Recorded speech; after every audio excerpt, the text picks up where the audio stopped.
Hi everyone, I'm Miss Kai from CZS and Cosmetic Product Trading. As you can see from the videos, the salon business owner is struggling on how to handle the client. She doesn't know what are the necessary or important thing to do from analyzing the hair types or status of the hair clients. At nakita ko din sa video na nag-commit siya kung na siya na lang daw ang gagawa sa pagko-color ng hair ng client. Napansin niyo sa video, nahirapan si business owner na magtimpla or yung proper mixing ng ating mga chemical na ginagamit sa buhok. Hirapan din siya kung paano yung proper application. So, hindi niya ngayon alam kung ano yung uunahin. Kung una niya bang a-applyan yung roots or yung ends ng hair ng client. Sabi niya, bahala na si Batman. Actually, napakaganda ng income sa salon industry or pagpapatakbo ng isang salon. Especially kung nakakuha tayo ng magandang location and meron tayong magandang sistema sa pagpapatakbo ng ating salon. Aminin nyo sa hindi, napakahirap mag-handle ng staff. So, isa ito sa mga panood natin na talaga nahirapan si business owner dahil wala pa rin yung kanyang staff pero may kliyente na. So, syempre, nagninegosyo tayo para maibigay natin yung satisfaction ng ating service sa ating mga kliyente. And then, para kumita ang ating salon. Well, of course, hindi tayo kikita kung wala tayong nagiging regular client. And then, hindi tayo magkakaroon ng regular client kung hindi natin naibibigay yung satisfaction ng ating services sa ating mga kliyente. So, if ever na gano'n ang sistema, hindi magtatagal at magkukollapse ang ating business.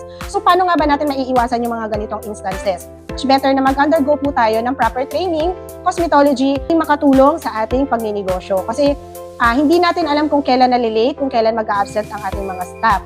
At least ready tayo as a salon business owner kaysa lumabas pa yung mga walk-in clients natin, especially kung mga major services, kaya nating saluhin yung mga ganitong trabaho. Actually, kapag napag-aralan natin yung pagko-color, madali lang naman siya. Unahin muna natin yung mga basic na pagko-color, yung mga basic na kailangan nating matutunan. I am also a salon business owner for almost 15 years. Yung mga ganitong instances, hindi talaga naiiwasan yung sakit sa ulo sa mga empleyado. Pero napakaganda kasi, kung tayo mismo na mga salon business owner, alam din natin kung paano gawin yung mga services na ino-offer natin sa ating mga kliyente. Sabi nga nila na hindi tayo mapagmamalakihan ng ating mga empleyado dahil tayo mismo alam natin kung paano patakbuhin ang ating mga negosyo. Mahirap po na masira tayo or sabihin natin na bahala na si Batman. Unang-una, lahat ng magiging outcome or lahat ng consequences na mangyayari sa loob ng ating mga salon, responsibilidad po natin ito at pwede pa tayong mauwi sa formal complaint, yung mga ganon. So, nakakatakot na pag-eksperimentuhan or ipagsawalang bahala ang mga ganitong trabaho. Dahil unang-una may posibilidad na makakalbo tayo, makasira tayo ng buhok ng kliyente, yung mga ganyang scenario. So I would like to announce everyone that CCS and Cosmetic Product Trading is now accepting enrollees for the year 2025. Okay, so we are offering the cosmetology courses such as men's cutting, ladies cutting, hair coloring, hair perming, hair rebonding, hair keratin, and Brazilian blowout. For more information regarding po sa ating schedule and quotation, you can message us directly to our Facebook page, CZS and Cosmetic Product Trading. And you can also visit our website, czs.online.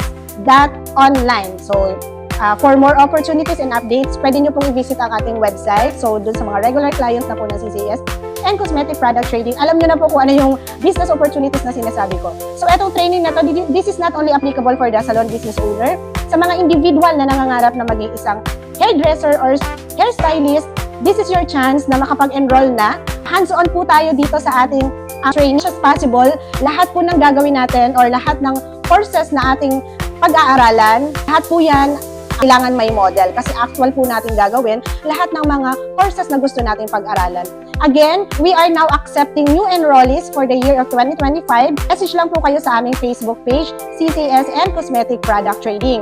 Maraming salamat po sa inyong panonood ng aming video. God bless everyone.